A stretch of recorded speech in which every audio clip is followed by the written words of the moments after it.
आज व्यास जी महाराज भगवान की प्रेम की बातें बता रहे हैं।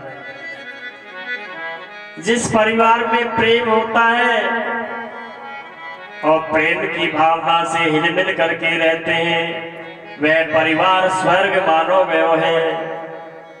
और जिस परिवार में कलह रहता है वहां राक्षस की योनि बताई गई है। समझ गए कि जहां पर प्रेम है तो भगवान तो दौड़ करके ही आएंगे। और फिर भगवान को दोष लगाते हैं कि भगवान ने बुरा किया। भगवान कभी बुरा नहीं करते, जो करता है वो तुम ही करते हो। कर्म कर रहे तो आप लोग कर रहे, कभी भगवान बुरा किसी का करता नहीं है। आपका कर्म सही है। जिन घरों में नित्य भगवान का दीपक जलता है, जिन घरों में हिल मिल करके रहती हैं सास ससुर, भाई बहन, माता पिता, सारा अपना प्रयागराज घर में ही है। समझने वाला प्रयागराज घर में ही समझोगे तो वहां पर वैकुंठी वैकुंठ रहता है। और जहां पर हर समय कलह रहता है तो एक मटकी में रखा हुआ पानी भी सूख जाता है। वो भी समझ लेते हैं कि इस घर में रहने योग्य में भी नहीं हूं, तो पानी भी चला जाता है। प्रसन्नता तो वहां होती है जिन घरों में ठाकुर जी की सेवा होती है और प्रेम भाव रहता है। कोई फर्क नहीं है सासू की सेवा, ससुर की सेवा, क्योंकि उन्होंने भी सेवा की। तुम भी सेवा करोगे तो भगवान आपको और सेवा करवाएगा। अरे भगवान राम की सेवा लक्ष्मण ने की, हनुमान जी ने की, तो दास बन करके रहे। तो आप सास ससुर के दासी और दास बन करके रहेंगे तो भगवान सदा आपके घर में विराजमान रहेंगे। आज समय बीतता चला गया। कहते हैं कि अब पापी का घर भरा गया है, बहुत बढ़ गया पाप। अर्जुन तेरो का बड़ो, समय बड़ो बलवान, भीलन लोटी गोपिका तो वे अर्जुन वे बाण। समझ गए, आज वो भी छोड़ करके चले गए। नहीं तो वही तो बाण है, वही अर्जुन है। लेकिन समय जब बढ़ गया, समय जब बदल गया, तो वास्तव में संसार में सारे बल भगवान की कृपा से ही चलते हैं भैया। जब भगवान विराजमान है तो सारी चीजें हो जाती है, और भगवान नहीं तो सारे वो पाप नहीं कटेंगे। गंगा नहाए से, प्रयाग नहाए से, कहीं ऐसा स्नान करने से पाप नहीं करते। अपने अंदर के पापों को धोना होगा। जब तक अंदर के पाप नहीं धोए जाएंगे तब तक हम आगे नहीं बढ़ सकते हैं। पाखंड पूजा से दूर रहना पड़ेगा। पाखंड पूजा नहीं करना चाहिए। ऐसी बात सुनकर के कलयुग जब आ गया तो सारे पांडव गलने के लिए चले गए, लेकिन सबका शरीर गल करके भस्म हो गया। लेकिन धर्मराज का एक अंगूठा ही गला था। क्यों गला अंगूठा? क्योंकि महाभारत में एक झूठ बोल दी थी कि अस्वस्थामा हतम नरो ने कुंजवाहा। अब ये बात जब कह दी कि धर्मराज इस बात को कह देगा कि अस्वस्थामा मारा गया, तो अपने आप ही द्रोणाचार्य मर जाएगा इसकी उसको सुन करके। तो जब धर्मराज से ये बातें कुआई गई कि अस्वस्थामा हतम नरो ने कुंजरा, जब कुंजरा शब्द आया तो उस समय शंख व नगाड़े बजने लग गए और वो आवाज नहीं सुनाई, और केवल अस्वस्थामा हतम, कि अस्वस्थामा नाम का मारा गया। पर ये पता नहीं है वो हाथी है कि आदमी है। अब हाथी का नाम तो नहीं सुना, नरो जैसे ही सुना तो शंख नगाड़े बजा दिए गए। तो ये बात जब सुनी द्रोणाचार्य तो सारी बातें हो गई। अब आप जानते हैं कि पुत्र के वे में सब कोई अपने उसको जीवन को नष्ट करता है। तो उसी समय ये झूठ जब निकली तो उसका एक अंगूठा गल गया था। केवल अंगूठा ही गला था, नहीं तो सह शरीर ही उनको मोक्ष की प्राप्ति हो गई। ऐसे थे। अश्वमेध यज्ञ करवाए, बड़े बड़े यज्ञ हुए। अश्वमेधों की यज्ञों की सफलता के लिए भगवान को याद किया जाता है, तब जाकर के अश्वमेध यज्ञ होते हैं। तो घमंड तो सब कोई को आ जाता है, जब थोड़ी सी बातें कर जाता है तो अहंकार आ जाता है। अहंकार ही तो मानव की नष्ट करने वाली जड़ है। रावण को अहंकार हुआ था अपने बल का, रावण को अहंकार हुआ था अपनी संपत्ति का, रावण को अहंकार हुआ था अपने रूप सूरत का। तो जो अहंकार कर लाते हैं, इस बात को त्यागना चाहिए। जैसे ये बातें आई तो व्यास जी महाराज कहने लगे, तपहा सोचम दया सत्यमिति पादा कृते कृतः अधर्मो सहस्रो भगना इसमें संगम देश तवः। क्योंकि धर्म के 4 चरण हैं, तप, सोच, दया और सत्य। परंतु अधर्म के 3 नष्ट कर दिए, केवल सत्य ही बचा। तभी राजा पक्षरथ ने सोचा कि अब कोई बात ऐसी हो गई है जो कलयुग आ रहा है। पृथ्वी नारी का रूप बना करके और बैल, उसने देखा कि त्राहिमाम कांप रही है कि भगवान मेरी रक्षा करो, मेरी रक्षा करो।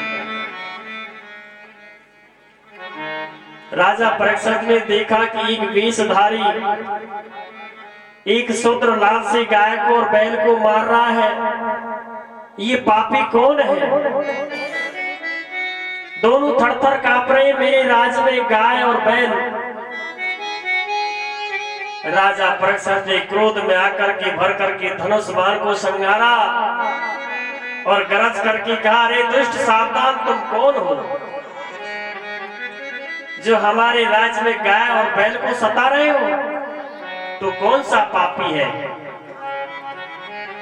अभी तक लोग बाग गौओं की सेवा करते हैं और तू मारने आ रहा है मेरे राज में। डर करके कहने लगा कि मैं कलयुग हूं। उसने कहा कि मेरे राज में कैसे घुस गया? अब तो कलयुग को आना ही नहीं चाहिए। उसने कहा कि भगवान, ये तो विधि का विधान है, अब तो द्वापर युग चला गया, इसलिए कलयुग को आना जरूरी है। तेरा संहार कर दूंगा। कलयुग जो राजवेश में खड़ा हुआ था, वो हाथ जोड़ करके कहने लगा, भगवान मुझे मारो मत, मैं कलयुग है और आपके ही द्वारा बनाया गया जो भगवान ने भेजा है, जो मैं ही हूं कलयुग, मुझे क्षमा कर दीजिए। सत्य नाम की चीज नहीं है। काम, क्रोध, मद, लोभ, कलह, दंभ आदि हमारे शरीर में दुर्गुण प्रवेश कर रहे हैं।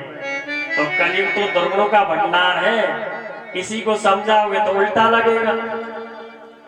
उसने कहा कि मैं राज्य में ऐसे को नहीं घुसने दूंगा, क्षमा कीजिए महाराज, मैं तुम्हारी शरण में आया हूं, लेकिन कुछ चीजों में मुझे बास दे दीजिए, बाकी की तुम्हारी इच्छा से कुछ भी करो। जब निवेदन किया कि ठीक है, अभ्यार्थता तस्मै स्नानि कले ददौ दूतम पानम स्त्रिया शून्यत्रा धर्म श्रोविर्दः। उसने कहा कि मैं तुझे 4 चीजों में बास दे रहा हूं। कलयुग को 4 चीजों में बास दिया गया। पहला वास जुआ खेलने, जो धूत बोलते हैं, तो कलयुग का वासा जुआ में दिया गया। दूसरा वास मदिरा, उस मदिरा में कि तेरा वास रहेगा। तीसरा वास वैश्याओं में दिया गया। चौथा वास जीव हिंसा, जो जीव हिंसा करता है उसमें दिया गया। ऐसे 4 स्थानों पर उसे कलयुग का वासा दे दिया गया, लेकिन कलयुग नहीं माना। कि ऐसे चारों से काम नहीं चलेगा, लेकिन एक सोने में यदि मुझे स्थान मिल जाए तो इससे बढ़कर के कोई चीज नहीं है। उसने कहा कि भाई ठीक है। राजा को पता नहीं था, सोना तो सब कोई पहन लेता है तो अहंकार तो आ ही जाता है, कलयुग बैठ जाता है। तो उसने सोने में भी वास दे दिया। इस तरीके से कलयुग को 5 स्थान दे दिए गए और 5 स्थानों में उसका वास दे दिया गया। जाओ, आपका 5 जगह वासा रहेगा।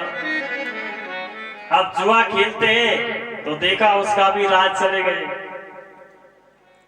शराब पीने वाले होते हैं वो भी मिट गए।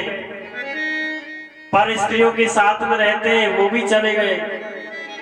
जीव हिंसा करते हैं वो भी चले गए।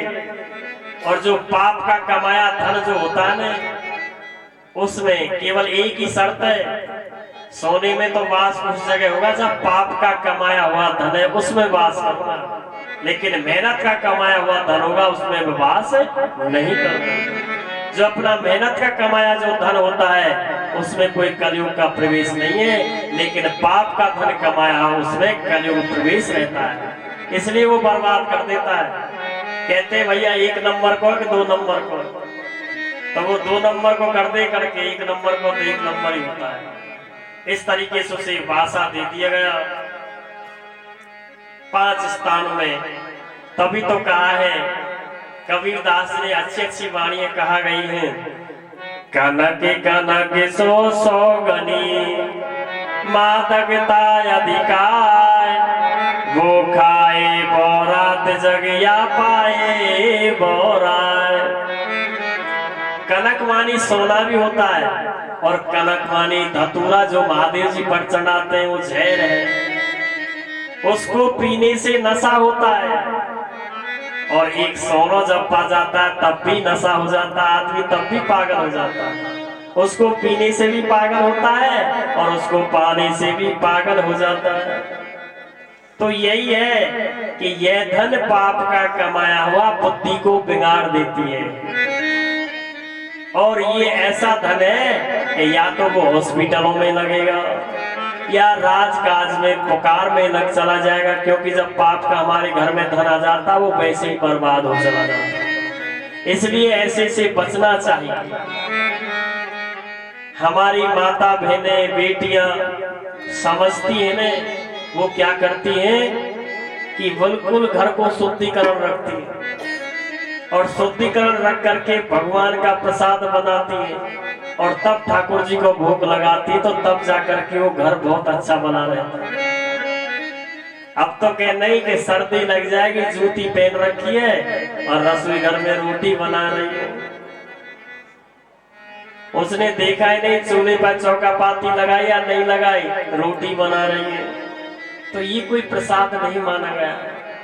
ये शरीर जी रहे और जब दुख आप रहेगा ना अपने आप पे, तब कहेंगे हे भगवान हे भगवान। अरे भगवान क्या करे, तुम तो कर्म पहले किया है, अब तो कर्म को सुधारो। मिथ्याई जीवन को क्यों गंवा रहे हो? ये मानव देह 84 लाख योनि में भटक करके जब मिली है और तब जा करके अपन को ये मनुष्य देह प्राप्त होती है, और तब भी भगवान का नाम नहीं लेते। जय हो। इसलिए भगवान का नाम जपना चाहिए। तो किस तरीके से भगवान का नाम जपना चाहिए? अरे तू तो डूबा हुआ तरी जाएगा, अरे तू तो डूबा हुआ तरी जाएगा। अरे बंदे राम राम राम गोले गाए जा, बंदे राम राम राम गोले गाए जा। राम राम राम राम गाए जा, राम राम राम राम गाए जा। तू तो डूबा हो, तू तो डूबा, तू तो डूबा हुआ तर जाएगा, तू तो डूबा हुआ तर जाएगा। राम राम राम गाए जा,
ईश्वर पूछेगा क्या बतलाएगा, मालिक पूछेगा क्या बतलाएगा। बंदे राम राम राम गाएगा, बंदे राम राम राम राम गाएगा। तू तो डूबा हुआ तर जाएगा, तू तो डूबा हुआ तर जाएगा। बंदे राम राम राम बोले गाएगा, ओ बंदे राम राम राम राम गाएगा।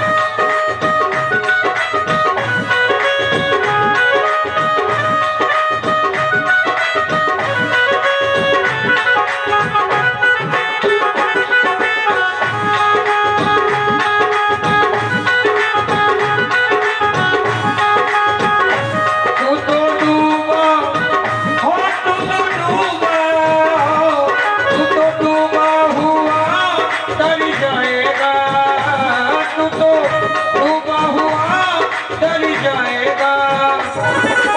राम राम राम बोले गाएगा, राम राम राम राम गाएगा, राम राम राम बोले गाएगा, राम राम राम बोले गाएगा, राम राम राम बोले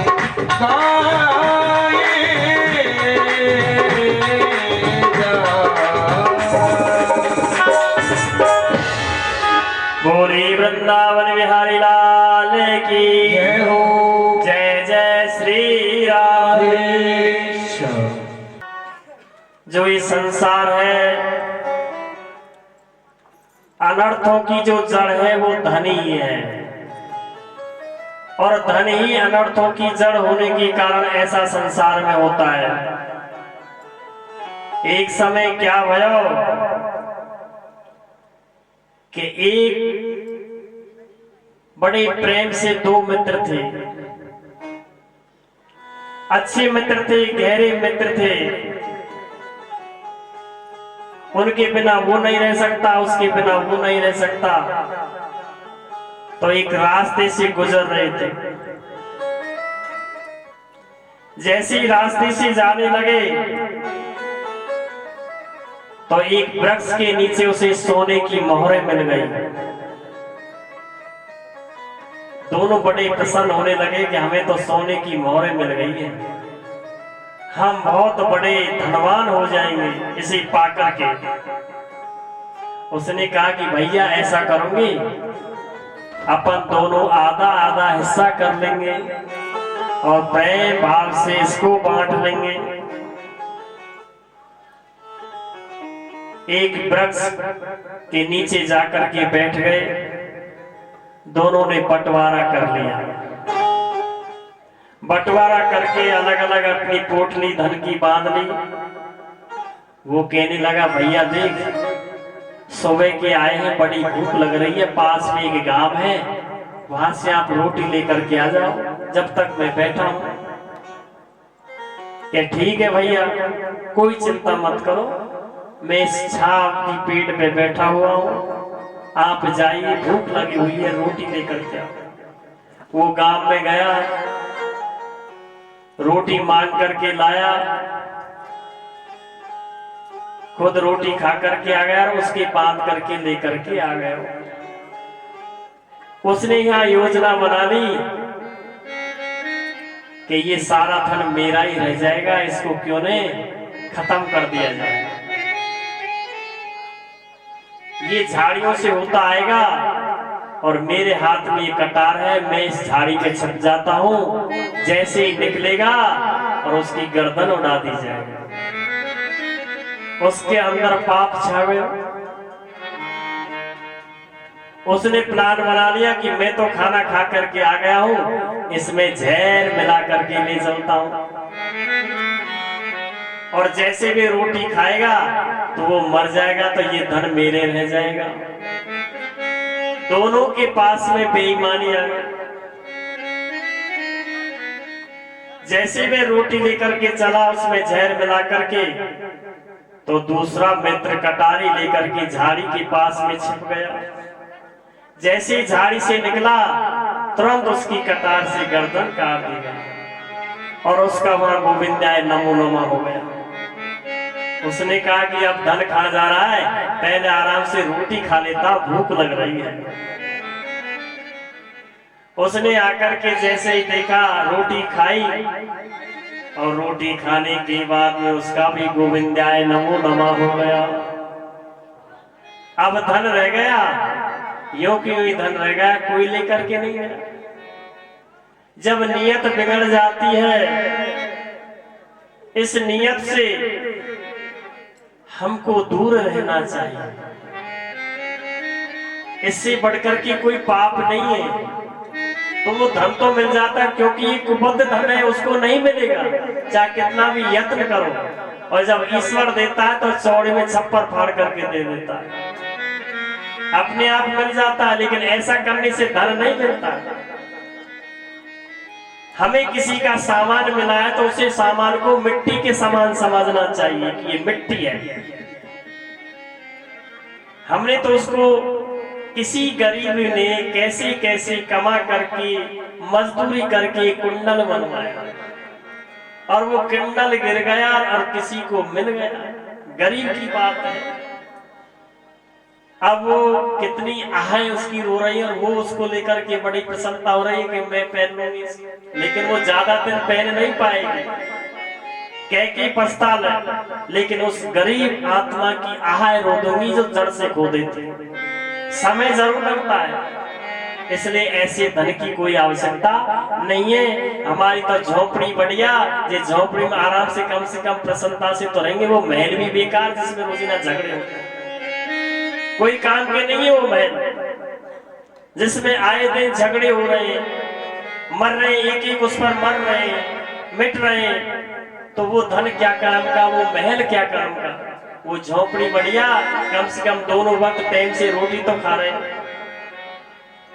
इसलिए ऐसे पराये धन की आवश्यकता नहीं है, उस पराये धन को त्याग देना चाहिए। आज ऐसी जब बातें हुई, क्योंकि धर्म हमेशा धर्म से जुड़ा हुआ होता है।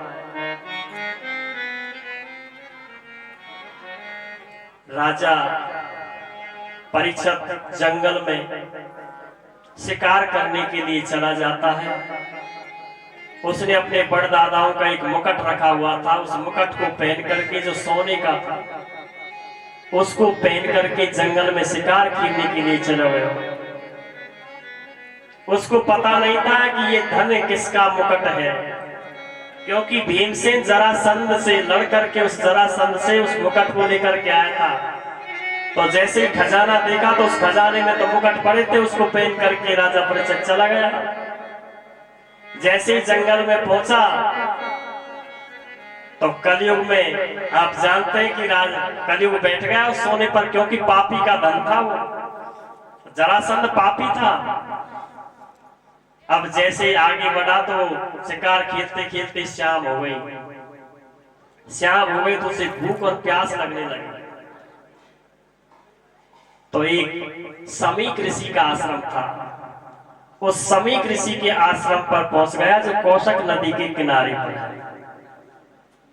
राजा भक्ति देख करके महात्मा से कहने लगा, ए महात्मा, मैं राजा हूं, मुझे बड़ी प्यास लग रही है, मुझे पानी पिला दो। लेकिन समीक ऋषि तो समाधि में थे। उसने कहा कि ये नहीं सुन रहा है। तो एक मरा हुआ सर्प बना, उस मरे हुए सर्प को अपने तीर में लेकर के और समीक ऋषि के गले में डाल दिया। नदी में नारे और गुरुपुत्र उन्होंने जाकर के कह दिया कि तुम्हारे जो पिता है ना, उसके गले में राजा परीक्षित ने सर्प मरा हुआ डाल दिया। उसी समय श्री कृषि के ध्यान में धनमत थे। देख करके जब देखा, जो समीक ऋषि का जो पुत्र था, उस पुत्र ने श्राप दे दिया कि जा राजा, जिस सर्प को तेने मेरे पिता के गले में डाला है, वही सर्प तुम्हें डसेगा और वही काल का रूप बनेगा, आपको कोई बचा नहीं सकता। इतने में ही महात्मा की समाधि खुल गई। ओहो, ये तो बहुत अन्याय हो गया, मेरे पुत्र ने श्राप दे दिया। राजा तो बड़ा धर्मात्मी है, लेकिन कलयुग बैठ गया इसके सिर पर, क्योंकि जानते हैं संत महात्मा। समीक ऋषि जी तुरंत दौड़ करके राजा के पास गए। राजा इधर जैसे उसने अपना मुकुट उतारा तो राजा को होश आया, वो मैंने तो बहुत अन्याय कर दिया, एक ऋषि का अपमान मेरे हाथों से, और धर्मात्मा राजा होने के कारण बहुत अन्याय हो गया। वो भी प्रभु के पास दौड़ने लगा कि ऋषि से मिलता हूं। तो दोनों रास्ते में अड़क भेंट हो जाते हैं। ऋषि के पैर छुए। ऋषि ने कहा कि बहुत अन्याय हो गया, लेकिन क्या करें भगवान, व्यास जी महाराज के पास जाओ और तुम्हें रास्ता बताएंगे। समय ऋषि ने उसको आशीर्वाद दिया। राजा दौड़ता हुआ व्यास जी महाराज के पास गया। भाई इसका विधि बताइए। कि विधि यही है कि 7 दिन तक भागवत सुना दिया। आप बैठ करके उसको सुनोगे, तब जाकर के तुम्हें मोक्ष मिलेगा, नहीं तो आप इससे बच नहीं सकते। श्राप देते। पहले ही उसने श्राप को मुक्ति करने के लिए भागवत की शरण में आ गए। तो वो भागवत है जिसको सुनकर के मोक्ष की प्राप्ति होती है। आज इसी भागवत को राजा परीक्षित बड़े बनकर के, ये हमारे जो राजा परीक्षित ही जो सामने बैठे हुए हैं और इस कथा को सुन रहे हैं। व्यास जी महाराज बड़े प्रेम और भाव से कथा सुना रहे हैं और राजा परीक्षित आसन लगा करके उत्तर दिशा की ओर भागवत सुन रहे हैं। कहते हैं भगवान कभी किसी का बुरा नहीं कर रहे हैं। जिनकी आत्म सम्मान है, जिनकी आत्मा सही है, भगवान दौड़ करके तुरंत आते, सुनते भी हैं। रक्षा करो तुरंत आते हैं। ऐसा तो करो मत भैया कि एक महात्मा रोजाना आया करो। तो पहले दिन जिस घर में पहुंचा तो वहां पर बढ़िया खीर, पुआ, पूरी, सब्जी अच्छी बनाई। महात्मा ने कही कि यहाँ तो बढ़िया माल मिले, यहाँ तो दूसरे दिन चलना चाहिए। तो महात्मा दूसरे दिन भी चला गया। उस दिन पराठे बना दिए गए। महात्मा तीसरे दिन पहुंच गया, रोटी सब्जी बनाई। चौथे दिन पहुंच गया, चावल बना दिए। इन्ने ही बड़ो महात्मा अच्छा आयो, हमने तो रोजीना ही परेशान कर रहा है, या क्यों ना पात काट दिया जाए। के बाबा कल आना, बहुत अच्छा प्रसाद के बेटी में तो रोजाना ही आऊंगा। ठीक है बाबा, आ जाए, ज्यादा तो कल पता चल जाए। लड्डू बनाए, लड्डू में जहर मिला दिया कि आज महात्मा का गोविंदाय नमो नमः हो जाएगा। संत भगवान आए अपने कमंडल को लेकर के बाबा प्रसाद पाओ। बाबा ने कही कि बेटा प्रसाद मैं अपने आश्रम पर जाकर के पाऊंगा, आज मेरे प्रसाद को कमंडल में रख दीजिए। प्रसाद को कमंडल में लेकर के जा रहे थे।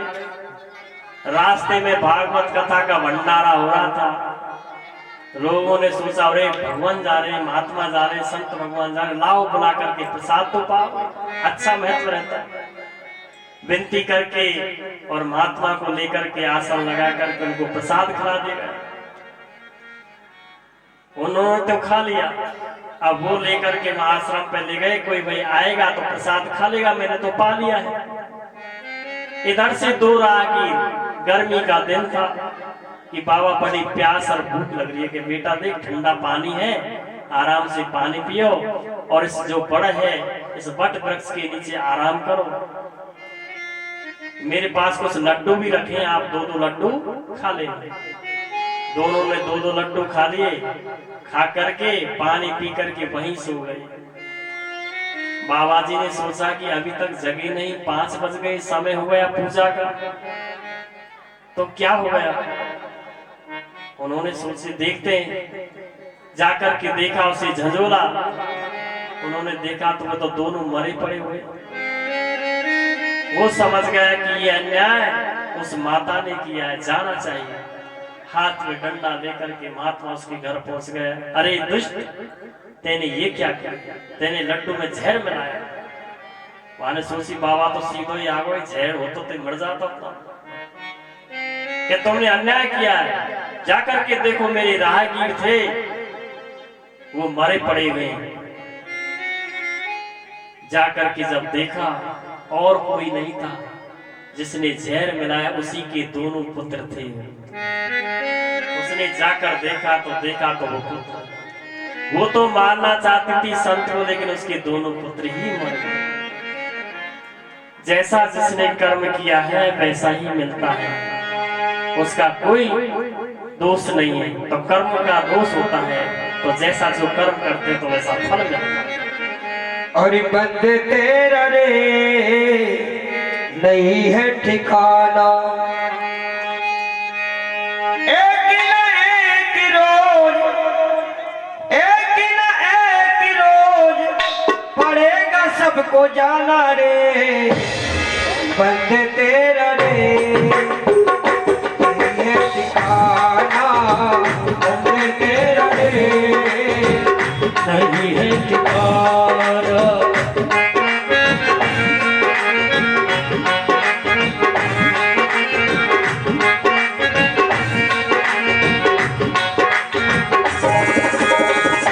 जैसा करेगा प्राणी वैसा बनेगा, वो जैसा करेगा प्राणी वैसा बनेगा।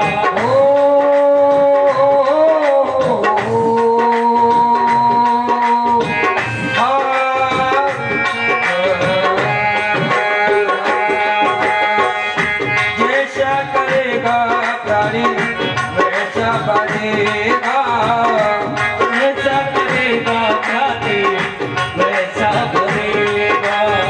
खाली हाथ आया बंदे हो, खाली हाथ आया बंदे, खाली हाथ जाए रे। बंदे तेरा रे नहीं है ठिकाना, बंदे तेरा रे नहीं है ठिकाना।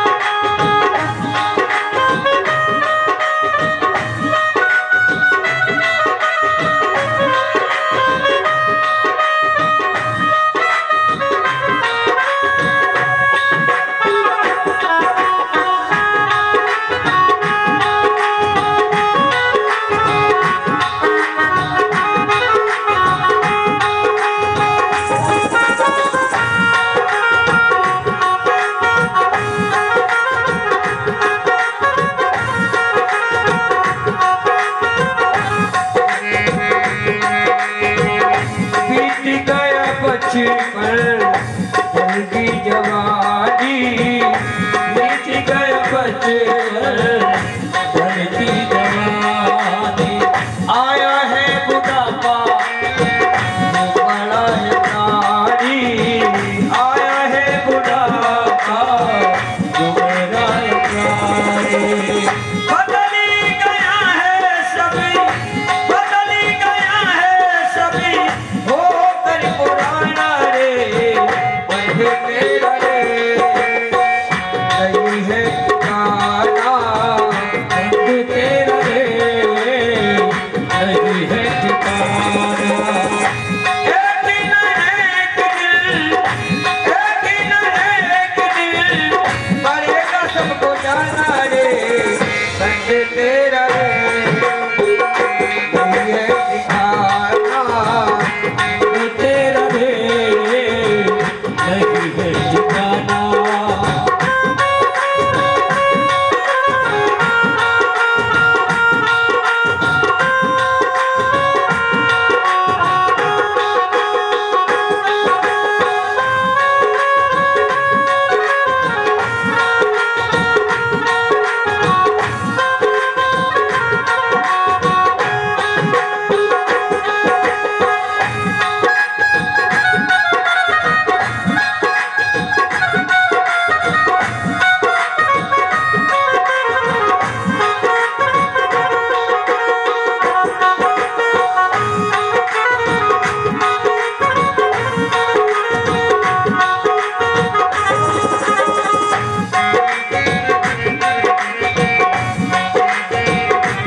गाना भजते